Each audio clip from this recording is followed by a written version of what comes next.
สบายดีมื้อนี้ก็สิมาร้องเพลงของจิมมี่นะเพลงที่หากเขาปล่อยใหม่ผ่านมาเอิ้นว่าหยังเห็นใส่ใจอายคักแท้ล่ะข้า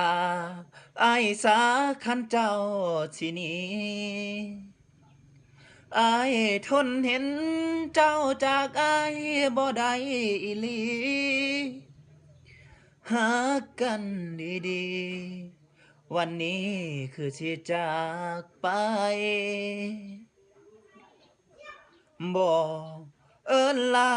กันแน่บ่เจ้าทิ่ม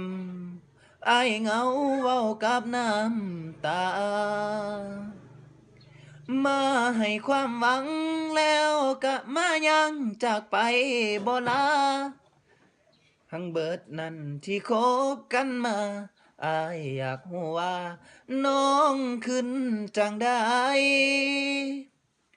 แล้วที่ผ่านมาสิให้เอิ้นว่าฐานะอิหยังแล้วเรื่องเคยหวังสิให้มันห่างกลางทางสันติอุตส่าห์ฮักแท้แต่เจ้ามาเฮ็ดกับอายจังซี้ก็เจ็บละน้อคนดีถึกทิ่มทั้งที่มีไผยิ้มเป็น